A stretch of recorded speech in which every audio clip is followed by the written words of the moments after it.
Bom, gente, nós na verdade durante este período até o final do ano, nós estamos com duas campanhas às quartas-feiras.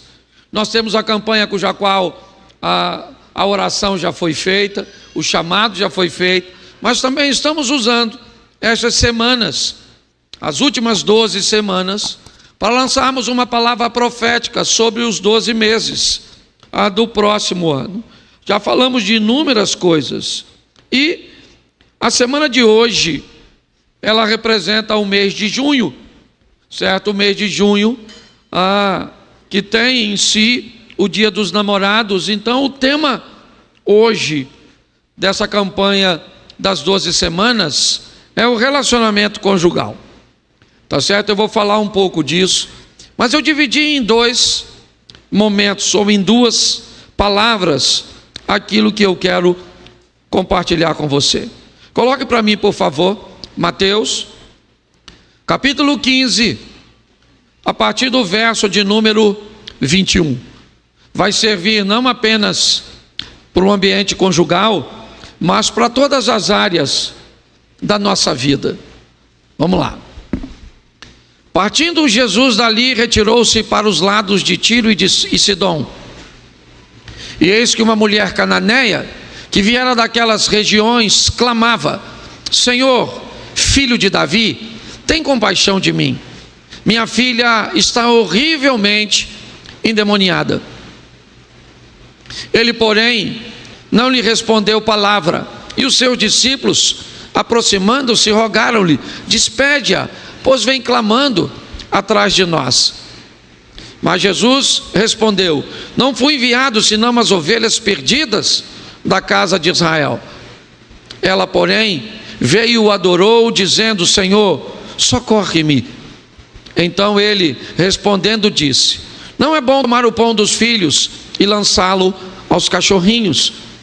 Ela, contudo, replicou: sim, Senhor, porém os cachorrinhos comem debaixo das migalhas que caem da mesa dos seus donos.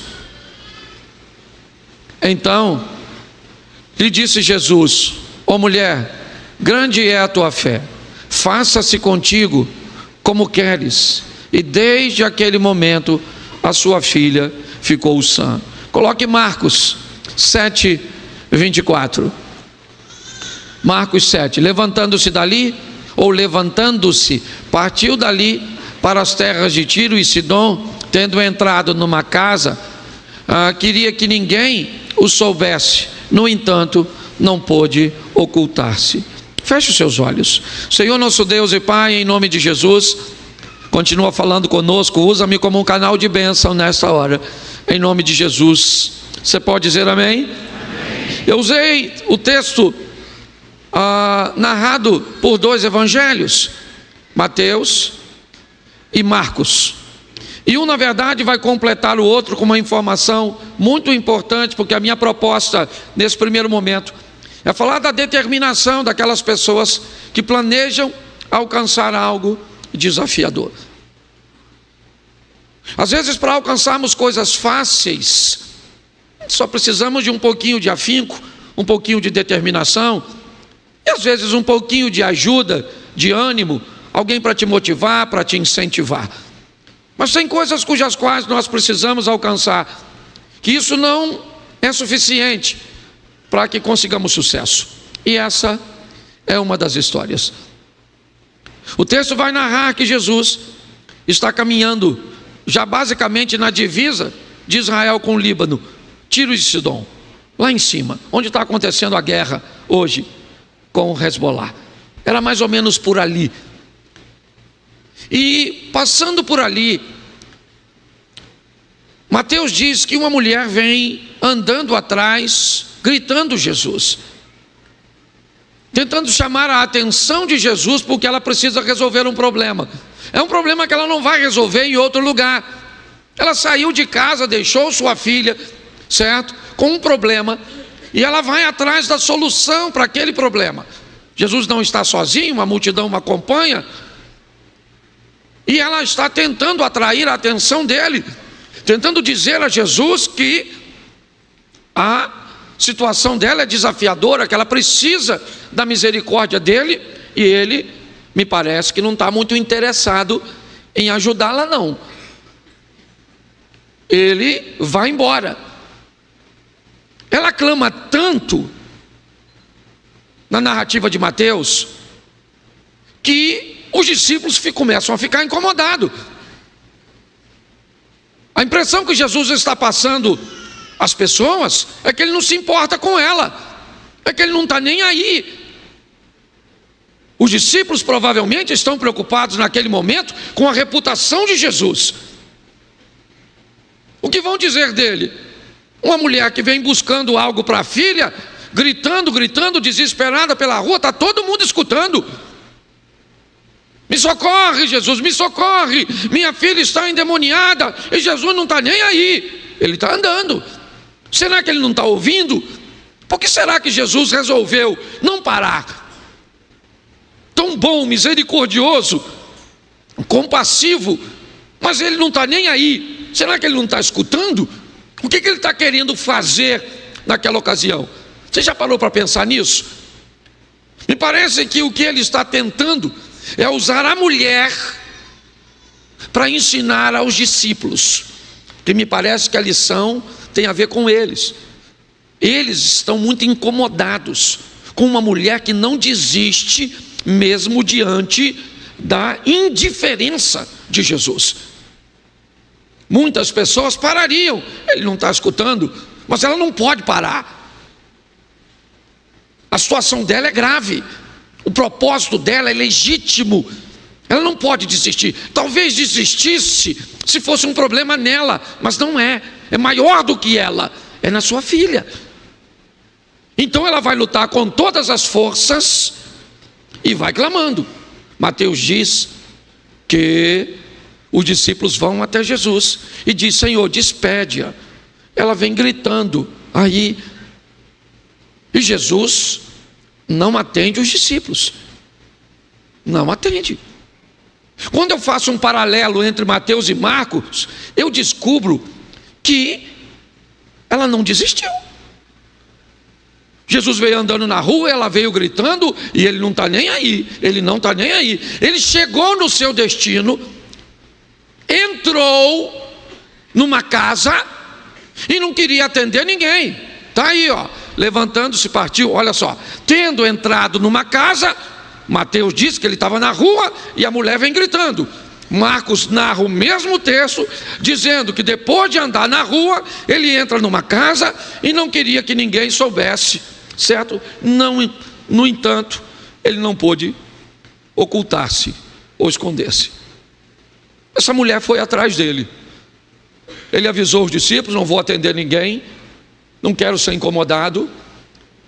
Mas ela falou: eu vou falar com ele, eu vou atrás dele, eu preciso resolver, então eu não vou desistir, eu não vou. Quando nós lançamos uma campanha, esse é o nosso propósito: motivar em você uma decisão, certo? De pedir a Deus uma resposta. Eu não posso garantir a você que você vai receber o que você quer, até porque eu não sei o que você quer, se é legítimo. Eu não sei se o que você quer é o que Deus quer para você. Eu não sei. Eu sei que essa mulher não desistiu, veio na rua gritando, os discípulos, eu imagino, pensa, os discípulos falando com Jesus, parece que os discípulos são melhores do que Jesus. O que os discípulos estão dizendo: se fosse eu já teria atendido, e ele não está nem aí, e lá vai ela. E ele falou com os discípulos, segundo Mateus, que, diga-se de passagem, era um dos discípulos, que não ia atendê-la. E Marcos diz que, mais do que dizer aos discípulos, ele vai dizer para ela, pessoalmente, que não vai atendê-la.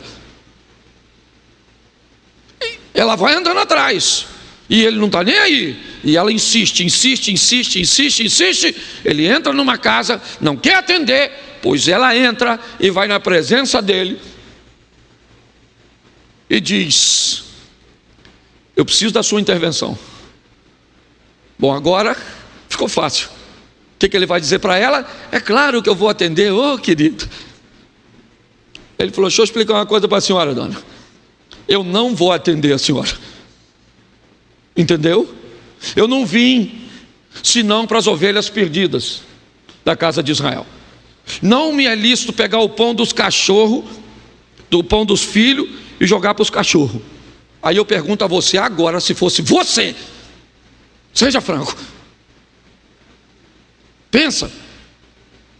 Até porque se alguém te trata mal, você vai reclamar com Jesus. E quando Jesus já foi para o Supremo, Jesus de Moraes, é ou não é verdade?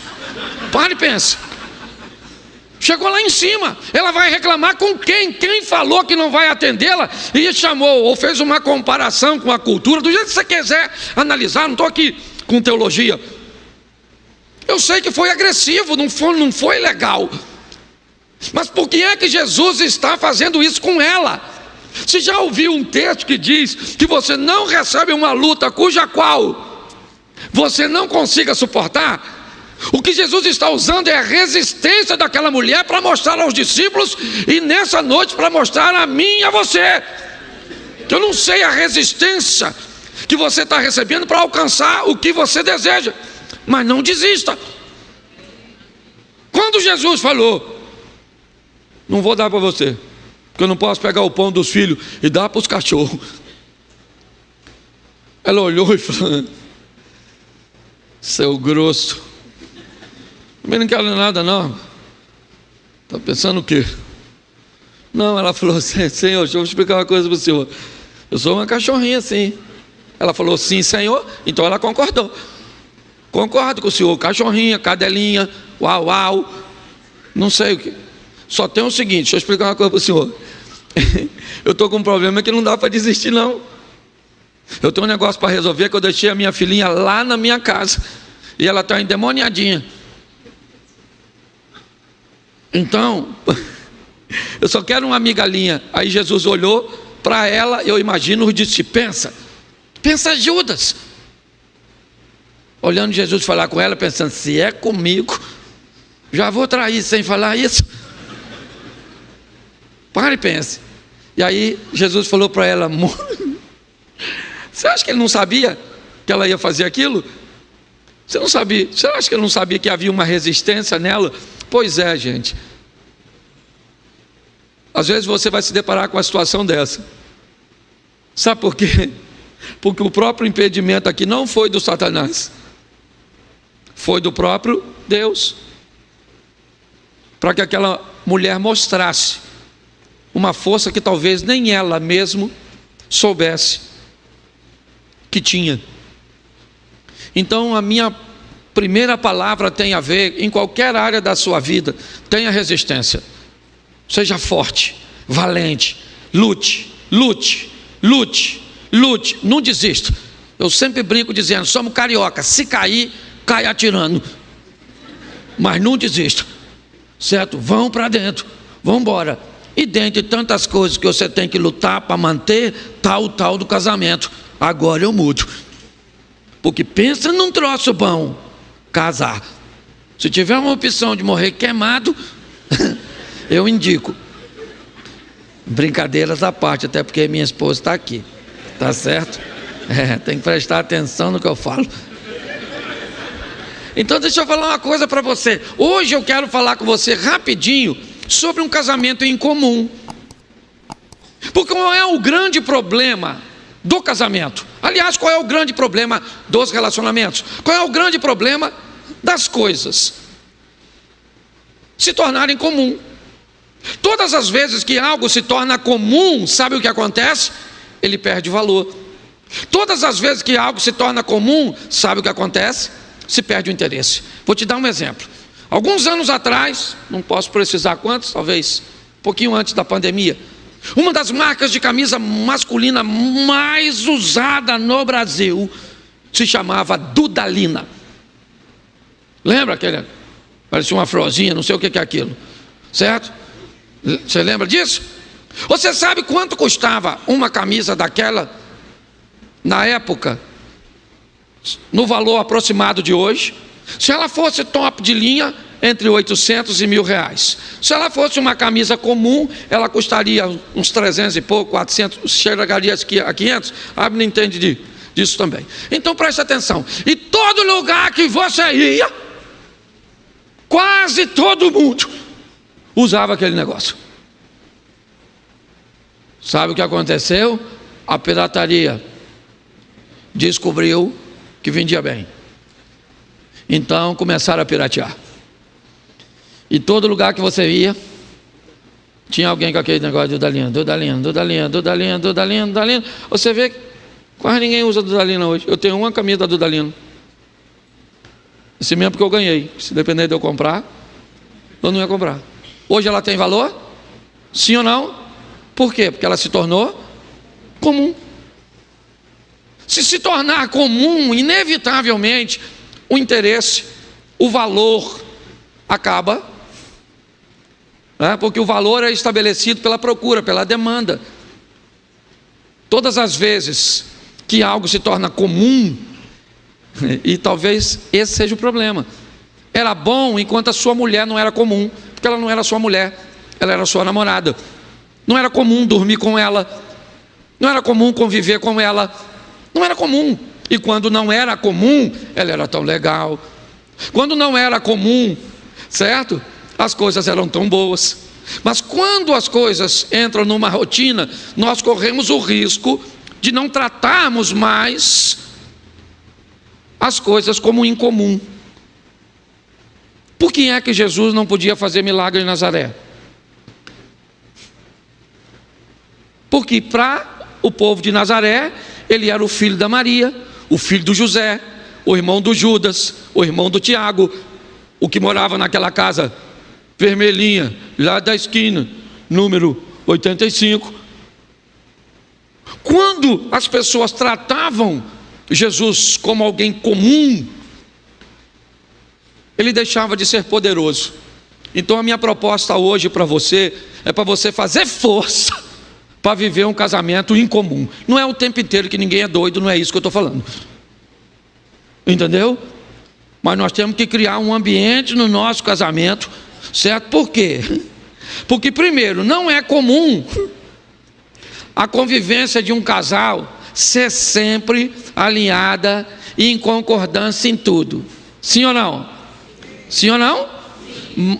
O normal é um casal lutar para manter o alinhamento em boa parte dos assuntos. Isso é que é normal.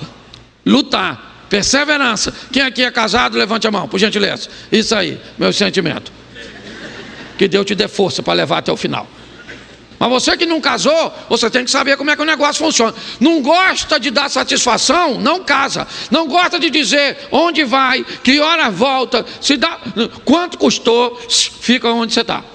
Você veio nesse mundo para viver carreira solo.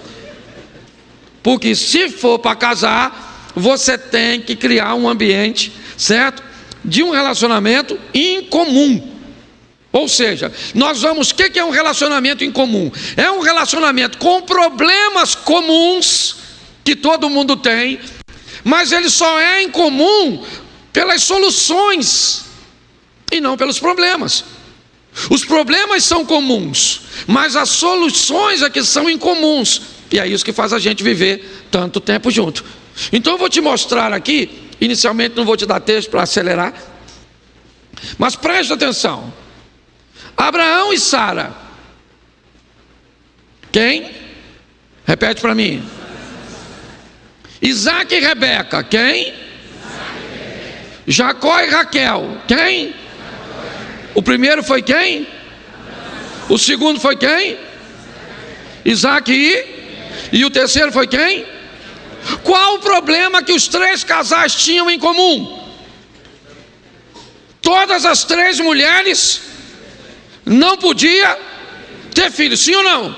Era um problema comum ou não? Entre pelo menos esses três casais. Era ou não era? Agora, qual é a diferença desses três casais?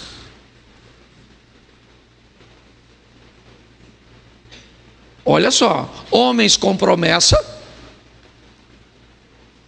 casado com mulheres com promessa, o mesmo tipo de problema, esterilidade de Sara ou de Sarai, esterilidade de Rebeca, esterilidade de Raquel. O que Sara ou Sarai faz com a esterilidade que tem?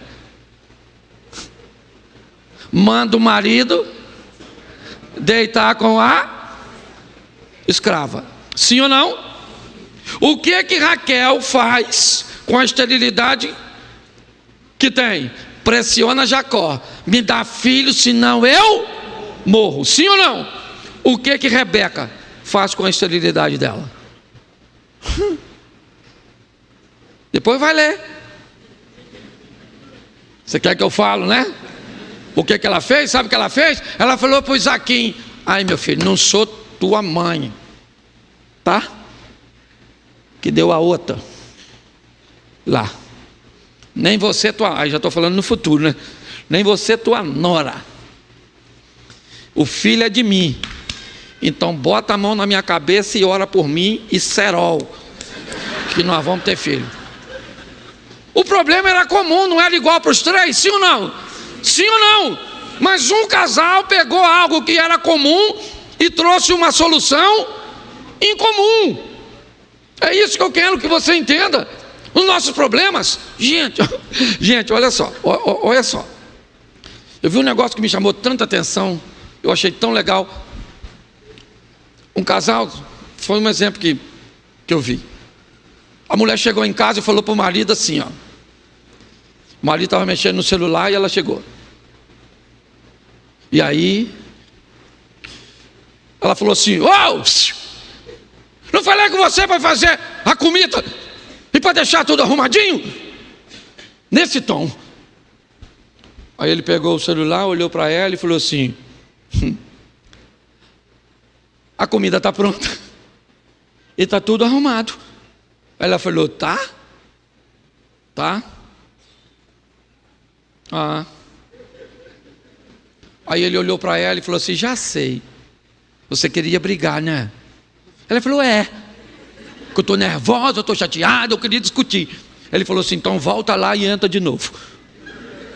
Aí ela voltou lá e entrou. E ele mexendo no celular, ela falou: escuta aqui, eu não falei para você fazer comida e deixar tudo arrumadinho? Ele falou: mas não deu tempo de fazer nada. Ela disse: se não deu tempo, você fica aqui em casa à toa. E sou eu que faço tudo, é tudo nas minhas costas. Ele disse: você reclama demais. Ela disse: eu reclamo porque tem que reclamar. Ele disse: eu não sei porque que eu casei contigo. Ela falou: o quê? Ele falou: não, faz parte da encenação.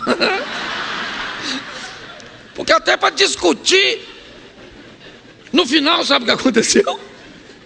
Ele perguntou a ela: está mais calma? Ela falou: estou. E aí ela foi lá para dentro. Você está rindo, mas o assunto é sério.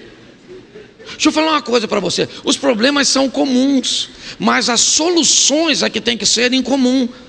Você tem que criar um ambiente para o seu casamento não ser um casamento comum, porque senão, menino, vai dar ruim. Pastor, o que eu tenho que fazer para tornar em comum? Eu estou lutando para fazer no meu, você quer que eu descubra o que vai fazer no seu? Aí você já está querendo, eu ia cobrar dinheiro demais para fazer, certo? Então, os problemas eram os mesmos, sim ou não? Mas o Isaac e a Rebeca resolveram um problema que os outros resolviam criando confusão. Não é um casal perfeito, porque quem conhece a Bíblia já começa logo a pensar: mas também ele teve um problema com o filho. Vai ler outra hora, e depois você vem aqui e prega sobre esse problema. Tá certo? Então, primeiro, um casal normal, certo? Porém, incomum. Era Isaac e a Rebequinha. Outra coisa que eu quero alertar os irmãos agora é um alerta sobre um problema que tem acontecido demais. O segundo ponto é uma conta difícil de fechar que os casamentos estão enfrentando. A mulher entra no casamento, abre mão de seus estudos, abre mão de sua carreira, abre mão de sua independência financeira enquanto é jovem. O problema é que o casamento é uma proposta vitalícia. Tem os filhos, não consegue concluir seus estudos, abre mão para seu companheiro ir à luta, se formar, construir uma carreira, construir uma história, enquanto ela fica cuidando dos filhos. Esses filhos casam, eles vão, embora a mulher fica sem realização pessoal e sem independência financeira. Fica uma refém do marido. Pare e pense como é que essa conta não vai fechar. Agora ela não pode mais estudar, ela não tem mais forças para entrar no mercado de trabalho, tá certo? E tudo que ela gostaria de ter é apenas isso tem acabado com o casamento de mais da conta, mais do que você imagina. Acabado com o casamento de pobre e acabado com o casamento de rico, certo? Esposa de homens milionários que se sentem incomodadas porque não tem nenhum tipo de realização pessoal. E pior, para ter muitas vezes acesso a dinheiro, porque se a mulher não tem, aí eu gosto da frase do homem, ela não precisa de nada. Quem diz que não precisa de nada é a pessoa, não é você avaliando a pessoa, tá certo? É igual quando alguém vai dividir uma herança de família, que um que vai pegar uma parte da herança tem a vida toda equilibrada, e o outro com a herança que vai pegar uma parte tem a vida toda torta. O que tem a vida toda torta diz o quê do que tem a vida toda? Ele não precisa. Quem diz que não precisa é o dono, não é quem não é. Muitos casais, e aí eu vou fazer algumas perguntinhas, por favor, não se sinta ofendido, certo? A sua mulher tem alguma receita financeira? Ou ela precisa, receita por mês, ou ela tem que te pedir dinheiro? E deixa eu falar uma palavra para você que é homem, eu sei, eu sou homem. Quando tua mulher pediu dinheiro, nunca nessa vida sua, diga, para quê? Se você disser para quê, o dinheiro perdeu o valor. Você está entendendo? Ela só vai pedir de novo porque ela precisa se humilhar, porque você é a única fonte. Aquela vontade dela é que você morresse fulminado, igual o marido de Abigail, para ela pegar tudo que é seu. Ela não precisa. Até hoje eu luto contra isso, e olha que sou eu que estou falando para você, tá certo? Então eu vou falar uma coisa para você que é homem. Sua mulher abriu mão de tanta coisa. Pastor, olha como é que está acabadinha. Claro, ela caiu no ácido, que foi você.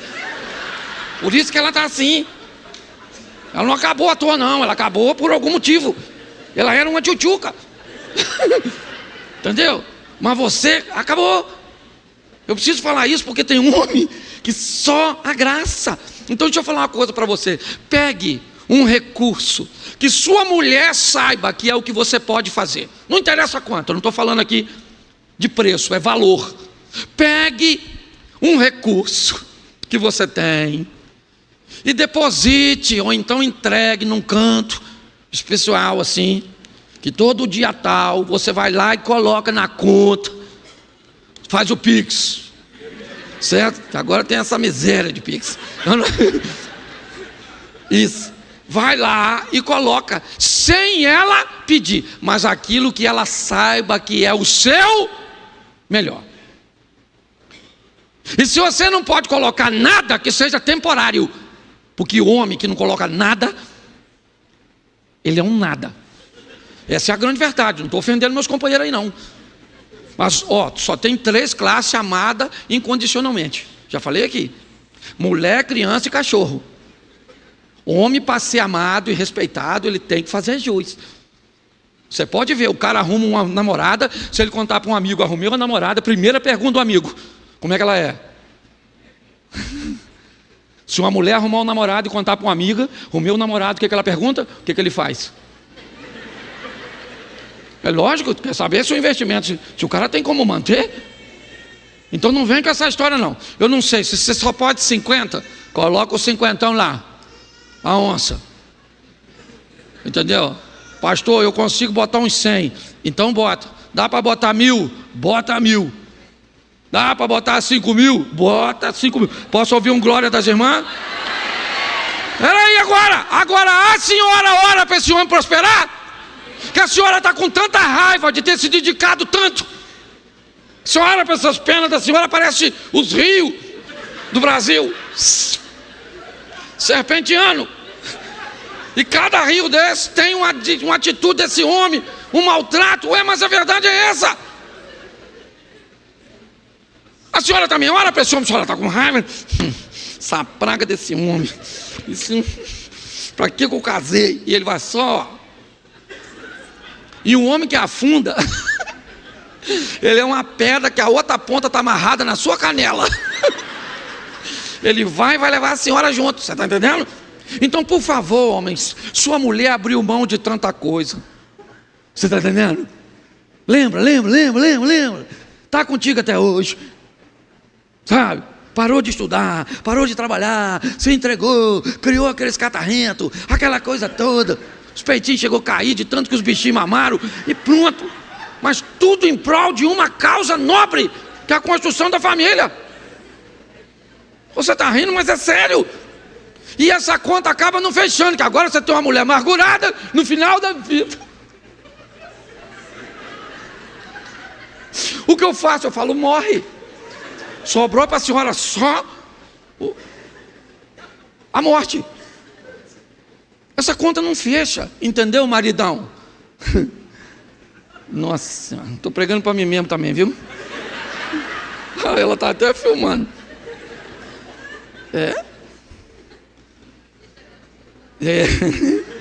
Ou o inimigo, irmão. Estou aqui, tá, independente de quem eu esteja favorecendo. Tem hora que eu falo, a mulher fala, isso aí, usa. E os irmãos dizem, é o inimigo. Tem hora que eu troco. Só vou trocando. Uma hora eu estou com o inimigo, estou fazendo freelance. Olha a verdade. É isso aqui. Dependendo de quem favorece, é assim que funciona. Bom, vamos lá. Eu quero agora falar o ponto 3. São só 4. Já estou acabando já. Primeiro aqui. Certo? Vamos lá. Um casamento em comum. Segundo, certo? Uma conta difícil de fechar. Terceiro, um alinhamento incomum.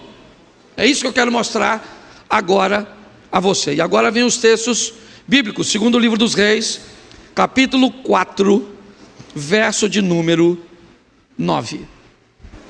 Ela disse ao seu marido, isso... Vejo que este que passa sempre por nós é um santo homem de isso. Vamos lá? Façamos-lhes, pois, em cima um pequeno quarto, obra de pedreiro, ponhamos nele uma cama, uma mesa, uma cadeira e um candeeiro. Quando ele vier à nossa casa, retirar-se-á para ali. Preste atenção, porque essa é a história, em algumas traduções, de uma mulher importante. Em outras traduções, de uma mulher rica. Já é uma coisa incomum. Para aquela época é uma coisa incomum. Certo? Aquela mulher é uma mulher rica. E quando você vai ver quem é o marido dela é um cara rico. Ele é rico e ela é rica. Eu gosto por causa do alinhamento que eles têm e a autoridade que ela tem para uma época cuja qual a mulher não poderia tomar a decisão de dizer para o marido que ela viu num homem, um homem de Deus, e que gostaria de receber este homem de Deus na sua casa. E que gostaria de fazer um ambiente para este homem de Deus frequentar a sua... Olha o nível de autonomia que essa mulher tem. Ok? Numa época que as mulheres não trabalhavam, não havia esse empreendedorismo feminino. O que eu vejo é um alinhamento. Uma mulher rica, importante, que tem, certo? Condições de tomar suas próprias decisões. Eu acho isso extraordinário. Bota aí, capítulo 4 ainda, verso 18. Vamos ver com quem ela é casada. Tendo crescido o menino, saiu certo dia com seu pai, que estava com os segadores. O homem está supervisionando sua propriedade com aqueles que vão participar da colheita.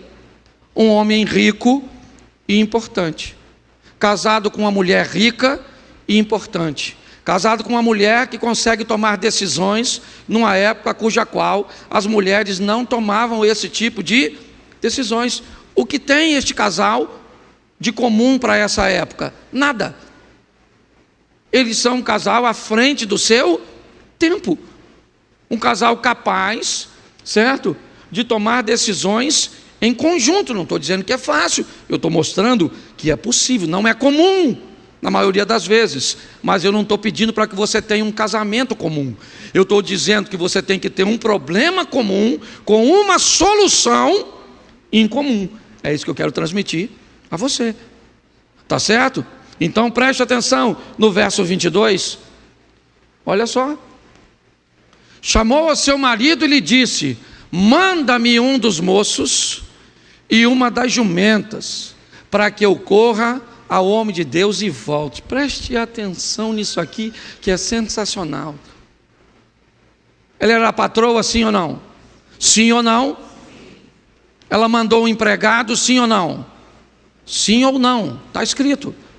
Ela mandou um empregado, sim ou não? Ela pediu ao marido para mandar um empregado. Preste atenção.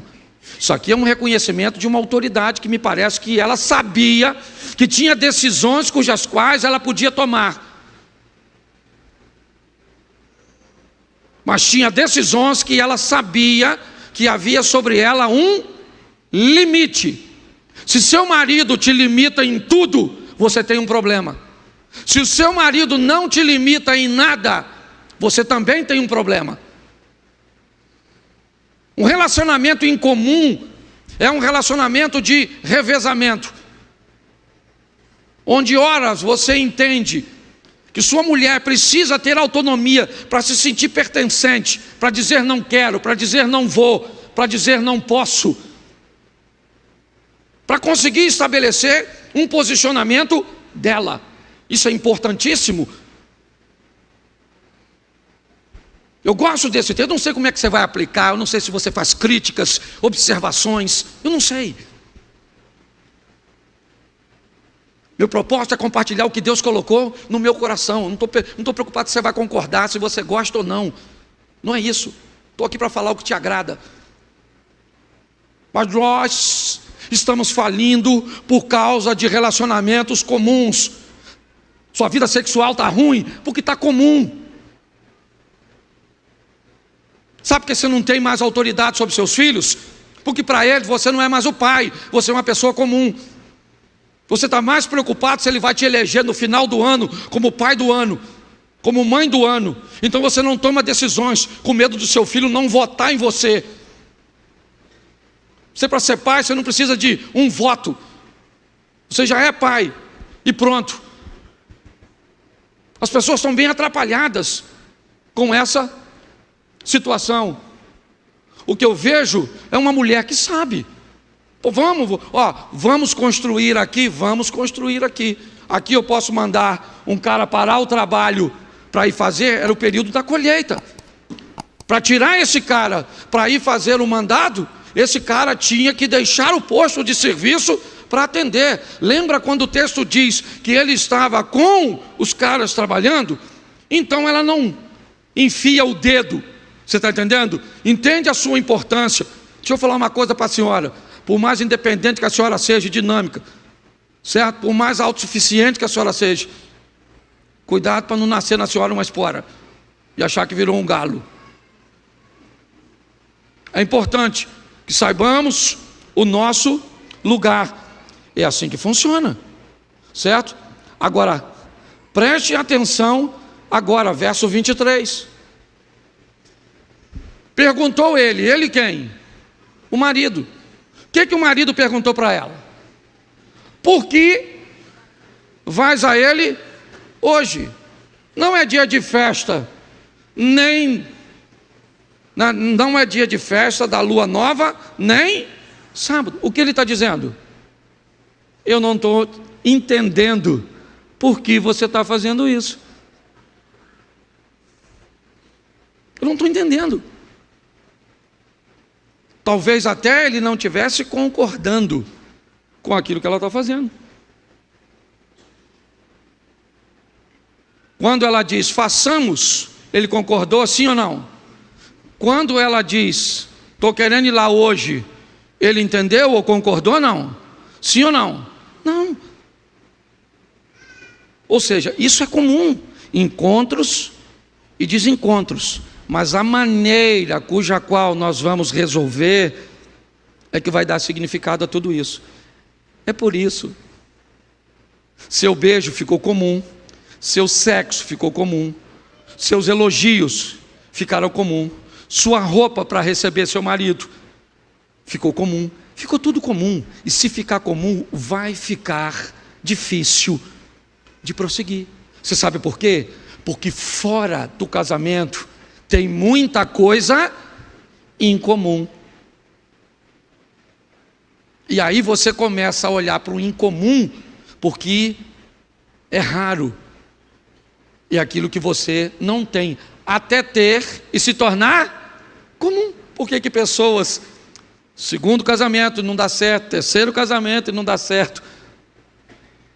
Porque uma hora eu vou precisar criar um ambiente para que ele se torne incomum. Agora eu vou mostrar a você, para terminar, uma intimidade em comum. Dá uma olhada nesse casalzinho aqui. Gênesis capítulo 12, verso 4. Partiu, pois, Abrão. Quem partiu? Quem partiu? Isso, Abrão. Não é Abraão, ok? Ele ainda não é Abraão. A história começa com Abrão. A história não começa com Sara. A história começa com Sarai. Então é importante você entender, porque isso representa duas fases da mesma pessoa.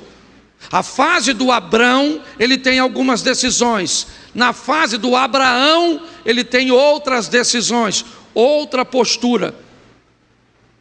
Então, partiu, pois, Abrão, como lhe ordenara o Senhor, e Ló foi com ele.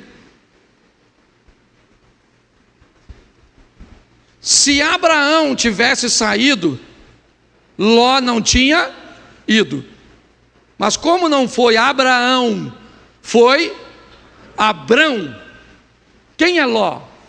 Ló é o sobrinho, certo? Órfão de Abrão, cuja mulher é estéril.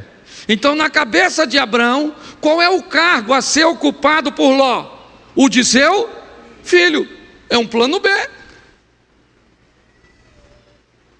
Você consegue entender isso? É só para que você dê uma olhadinha. E ele não era garoto não, hein? Bota aí. Bota o versículo seguinte, por favor. Tá lá, não, tá aqui, ó. Tinha Abraão o quê? 75 anos quando saiu de... Isso aí. Bom, para onde ele vai?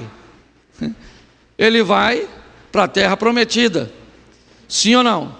Mas quando tem fome, ele viaja para onde? Ele viaja para o Egito. Capítulo 12, verso 12. Para mim, um dos textos mais fantásticos. Os egípcios, quando te virem, vão dizer: é a mulher dele, e me matarão, deixando-te com vida.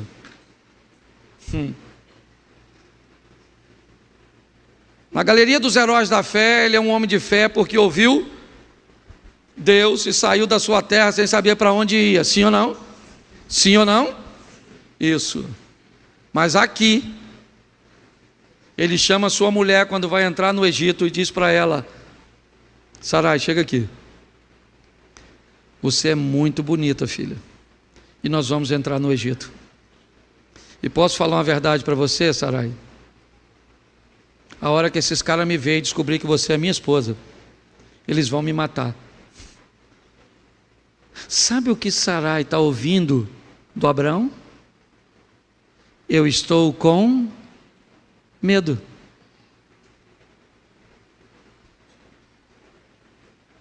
Eu estou com medo, filha. Eu estou com medo de perder o emprego. Eu estou com medo da dor que eu estou sentindo. Eu estou com medo do comportamento que os nossos filhos. Eu estou com medo. Sabe, eu estou com medo daquela mulher lá no trabalho. Eu estou com medo. Pô, cara, quando Abraão escuta ou diz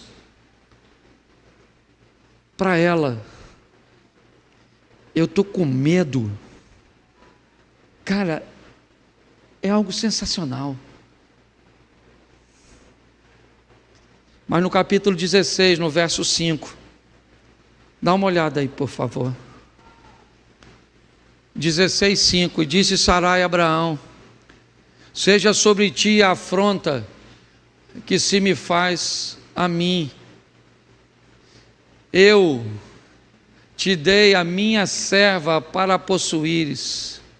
Ela, porém, vendo que concebeu, desprezou-me. Julgue o Senhor entre ti e mim. Pô, não tem cabimento esse texto. Sarai está dizendo para Abraão: Abraão, deixa eu te falar, eu peguei a minha serva e dei para que você tivesse um filho. Agora que ela tem o filho, ela não me respeita mais, ela me afronta. Que o Senhor julgue, Abraão, entre eu e você. Como assim? O que essa mulher está falando? O que ela está falando? A mesma coisa que Abraão falou quando estava no Egito. Eu estou com medo de perder a minha autoridade. Eu estou com medo de perder o meu lugar como sua esposa. Eu estou com medo. Eu estou com medo, filho. Eu estou com medo. Eu estou com medo porque eu estou velha. Eu estou com medo porque eu não estou bonita. Eu estou com medo porque eu estou gorda. Eu estou com medo, tá? Eu estou com medo. Dá licença de eu estar com medo. Sabe o que é isso? Isso é intimidade. Uma intimidade em comum, que nós não vemos. Não. Minha proposta hoje, casal, e para você que é solteiro, se vai entrar, entre com perseverança. A mulher que queria o milagre. Entenda que os problemas serão comuns. O que você precisa é de uma solução em comum. Cuidado com essa conta. Se você é novo, deixa a sua mulher trabalhar, deixa ela estudar, deixa ela crescer. Ou então monte um plano, certo? Para amanhã ela ter uma autonomia, para que consiga ter seus próprios recursos. Porque com essa expansão e essa projeção do feminismo, cada vez vai ficar mais difícil. Consiga um alinhamento incomum, para que você entenda esse revezamento. Ora dá para fazer o que o outro quer, ora aqui, e isso é perfeitamente, sadio. E tenha uma intimidade em comum.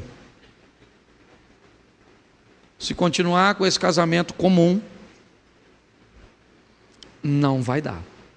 Você pode ter certeza que essa corda vai estourar.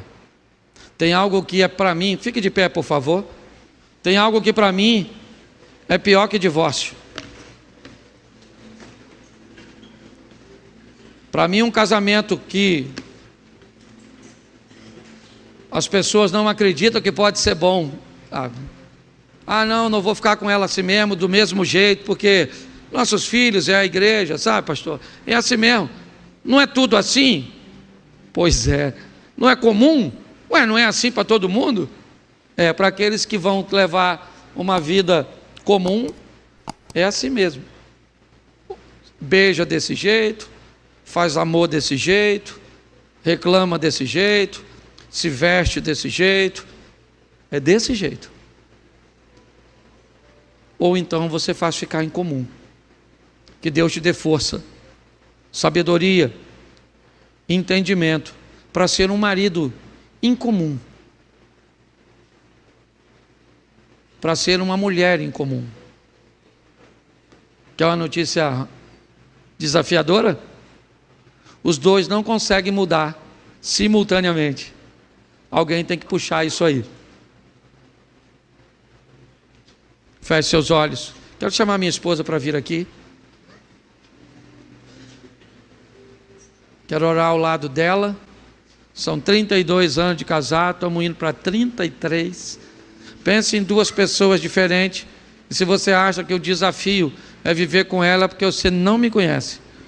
Se eu chegar em casa e falar com essa mulher assim: Mary, eu estou nervoso, eu não quero conversar. Você sabe quando ela vai falar comigo? Quando eu falar com ela novamente. Se eu chegar em casa e ela falar: Cláudio, eu estou nervosa, eu não quero conversar, eu vou ficar assim: fala comigo. Fala comigo. Não é assim? Então, louvado seja. Não temos um casamento perfeito, não. Tem dia que dá vontade de... Certo? Anderson do Carmo e Flor de Lis. Tinha um exemplo melhor, não? Não, porque o exemplo, ela falou, não tinha um exemplo melhor, não. O exemplo, se eu te arrumasse outro, era ela que estava morta. Pelo menos eu me matei, na verdade. É isso aí. Então, segure na mão da sua adversária, você que é casado. E vamos aí, vamos terminar com a frase do Lula. Qual é? A luta continua, companheiro. É isso aí. Vamos orar. Senhor nosso Deus, muito obrigado por nossa casa. Muito obrigado por não maquiarmos, ó Deus, nossos relacionamentos. E muito obrigado por teu Espírito Santo, nosso companheiro, que ora age na nossa mente, enquanto o inimigo está trabalhando na mente da nossa mulher. Ora age na mente da nossa mulher, enquanto o inimigo está trabalhando na nossa. E é nesse revezamento que nós às vezes vivemos, Pai, de recebermos influências positivas e negativas. Mas até aqui nos ajudou o Senhor. E cremos que o casamento não é um projeto de homens, é um projeto do Senhor. E o Senhor é o dono da nossa casa, da nossa família. Somos casados para sempre, para a honra e glória do teu nome. Não podemos mudar o passado de ninguém, mas podemos influenciar o futuro de todos. Leva-nos aos nossos lares, guardado por tuas boas mãos poderosas. Que o grande amor de Deus, nosso Pai, a graça de nosso Senhor e Salvador Jesus Cristo e as duas consolações do Santo Espírito de Deus sejam para com todos, e todos digam amém. Marido e mulher, de frente agora para sua esposa e lasca-lhe um beijinho. Isso. Agora vamos embora fazer amor.